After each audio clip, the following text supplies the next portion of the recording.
चलिए तो फिर शुरू करते हैं।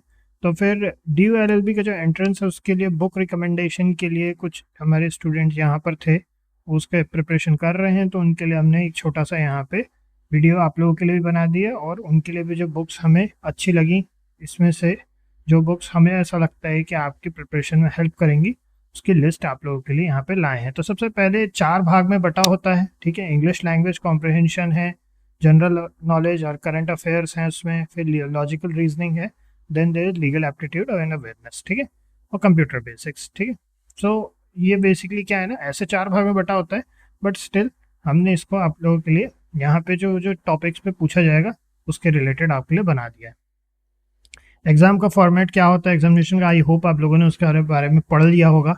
नहीं पढ़ा है तो कुछ नहीं है, अगर कोई डाउट है कुछ भी इस तरह का है कि फॉर्मेट कैसा होता है, कैसे क्या है, तो वो आप पूछ सकते हैं, उसको हम एक्सप्लेन कर देंगे, ठीक है। टाइम कैसे मैनेज करना है बाकी सब, ठीक है। सबसे पहला है word power made easy by Norman Lewis, ठीक। नॉर्मन लुइस ना वोकैब बिल्डिंग के लिए बहुत अच्छा, जनरली बहुत अच्छी किताब है ये। यानी अगर आप इसका प्रिपरेशन कर रहे हैं या कोई और एंट्रेंस ऐसा जिसमें कि आपको पता है कि इंग्लिश लैंग्वेज पे आपकी ग्रिप होनी जरूरी है ना, वोकैब बिल्डिंग के लिए बढ़िया है। वोकैब बिल्डिंग के लिए कुछ अच्छी वेबसाइट्स भी हैं, आगे आप लोगों के लिए ना ऑनलाइन रिसोर्सेज बता देंगे, ये तो बुक्स हैं, बट कुछ अच्छी साइट्स भी हैं जो आपके लिए वोकैबुलरी के लिए बढ़िया, कुछ अच्छे ऐप्स हैं, वो भी आपको बाद में शेयर कर देंगे। नेक्स्ट है objective general English by SP Bakshi, great for grammar and comprehension, ठीक है। ये अच्छी किताब है, ऐसा नहीं है कि यही एक अच्छी किताब है, ठीक ठाक किताब है, अच्छी किताब है, बट आप आजकल के टाइम में ना ओवरऑल हमारे, अगर आपकी स्कूलिंग बढ़िया जगह से हुई है या थोड़ा ऐसा है जहाँ पे कि आपको कल्चर, घर में कल्चर मिला हुआ है ना, तो इतना आपको दिक्कत नहीं आएगी। बाकी ये है कि ग्रामर कॉम्प्रिहेंशन के लिए आप ये पढ़ सकते हैं बुक, ठीक है। नेक्स्ट है quick learning objective general English by RS Agarwal. अब क्विक रिवीजन एंड प्रैक्टिस के लिए है, RS अग्रवाल फेमस है ना, बहुत फेमस ऑथर है, एंड यू कैन है ना use that for revision practice, ठीक है। अब आ जाते हैं नेक्स्ट पे, general knowledge and current affairs. अब ल्यूसेंट जनरल नॉलेज सभी यूज करते हैं, ठीक है, UPSC के स्टूडेंट्स तक यूज करते हैं, तो PSC UPSC यूज करें, एक सर्टेन स्टैंडर्ड पे लोग लिखते हैं इसको, अच्छी किताब है, ठीक है। मनोरमा ईयर बुक, ये भी बड़े बड़े एंट्रेंस एग्जाम्स में यूज होता है ये, ठीक है। अब चाहे जो भी एंट्रेंस एग्जाम देंगे जिसमें भी करंट अफेयर्स वगैरह आना है, रहता ही है। फिर मंथली करंट अफेयर्स PDF जिसमें अफेयर क्लाउड और विजन IAS। अब देखिए ये ना आपको कई जगहों से मिल जाएगा, ये तो यहाँ पे 2 नाम हमें जो उस समय लगे, बाकी अगर आप चाहें ना तो हम आपके लिए मंथली करंट अफेयर या इवन वीकली करंट अफेयर का भी बना देंगे। अभी चैनल क्या है, छोटा सा है, कोई डिमांड ऐसी है नहीं, नहीं तो जैसा भी आप लोग बोलेंगे ना बना देंगे, कोई दिक्कत नहीं, क्योंकि हम तो पढ़ते ही हैं उसको, स्टूडेंट्स को भी पढ़ाते ही हैं, तो आप लोगों के लिए भी बना देंगे, फिर कोई कोई दिक्कत नहीं है, ठीक है।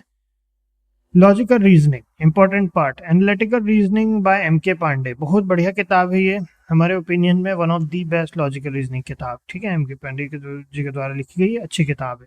नेक्स्ट है modern approach to logical reasoning by RS Agarwal, again RS Agarwal, ठीक है, अच्छे राइटर हैं, तो अच्छे मतलब ऑथर हैं, बढ़िया अपना, ठीक है, अच्छी किताब है ना।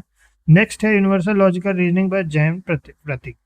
कुछ स्टूडेंट्स के लोग को ना हम हमारे यहाँ के बहुत अच्छा लगता है, अब ये टेलर्ड और लॉ एंट्रेंस के लिए ही टेलर की गई है, तो कुछ हमारे स्टूडेंट्स को बहुत ज़्यादा पसंद है ये, ठीक है, तो इसलिए हमने ये मेंशन किया, ठीक है।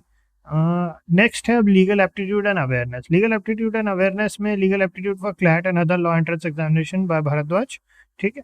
गो टू लीगल बेसिक्स के लिए है। नेक्स्ट है legal awareness and legal reasoning bye Pearson, Pearson with good understanding of legal principal and Maxim's, ठीक है। ये बड़ा इंपॉर्टेंट किताबें हैं, क्योंकि at the end of the day legal आप एंट्रेंस में पार्ट ले रहे हैं, तो आपको ये सब चीज़ों पे ध्यान रखना ही है। उसके बाद solve paper for CLAT and LLB by Aryan, ठीक है, ये तो होने ही चाहिए आपके पास, सॉल्व पेपर्स आपको यूज़ करना ही है, ठीक है। मॉक टेस्ट हो गया, सॉल्व पेपर हो गया, तभी आपको पता चलेगा कि आप कहाँ बैठे हुए हो भी, ठीक है। क्रैक कर भी सकते हैं कि नहीं कर सकते, आपको उतना याद है कि नहीं जितना ज़रूरी है, और उतनी अंडरस्टैंडिंग है कि नहीं जितनी जरूरी है, ठीक है। फिर कंप्यूटर बेसिक्स हैं, objective computer awareness by Aryan experts, ठीक है। फंडामेंटल्स वगैरह क्लियर हो जाएंगी। ये किताब अगर आप कंप्यूटर वगैरह यूज करते रहे हैं शुरू से, आप 1 से 2 बार में आपका कवर हो जाएगा, कोई बहुत ज्यादा ऐसा बड़ा कॉम्प्लिकेटेड नहीं है, बट स्टिल अच्छा है ना। और आप जैसे मॉक टेस्ट वगैरह देंगे ना, तो आपको और नई नई चीजें उसमें पता चलेंगी, ठीक है, कि आप कहाँ मिस हो रहा है, कहाँ क्या आपको पता है, क्या आपको नहीं पता है। मोस्ट ऑफ द टाइम उनमें देखा पुराने क्वेश्चन से रिलेटेड ही रहता है, ठीक है, मिलते जुलते क्वेश्चन ही आते हैं इसमें, बहुत ज़्यादा ऐसा कोई आउट ऑफ दिस प्लैनेट नहीं पूछता, बट अगर पूछ लेता है तो आप तैयारी करते रहिए, अप टू डेट रहिए। और इसमें क्या होता है ना, मान लीजिए जैसे कोई ऐसा क्वेश्चन आता है जिससे अभी आप वाकिफ नहीं हैं, है ना, तो वो कोई ऐसी डरने वाली बात नहीं है, ठीक है। अगर आप कंटिन्यूअसली आप पढ़ते रहे हैं, एक बार ये किताब के साथ में कंटिन्यूअसली पुराने पेपर सॉल्व करते रहेंगे तो आपका क्लियर हो जाएगा, ठीक है। तो इसमें इतना ही है। अगर आप लोग चाहेंगे ना तो एक एंट्रेंस के जो प्रिपरेशन की ओवरऑल बुक्स के साथ में और अपन पुराने पेपर्स लेके सब साथ में बैठ करके बढ़िया से क्लास कर लेंगे। एक क्लास नहीं, मल्टीपल क्लासेस करनी पड़ेंगी इसकी। तो अगर आप लोग इंटरेस्ट आता है तो लिखिएगा, है ना, ज़रूर कर देंगे आपके लिए।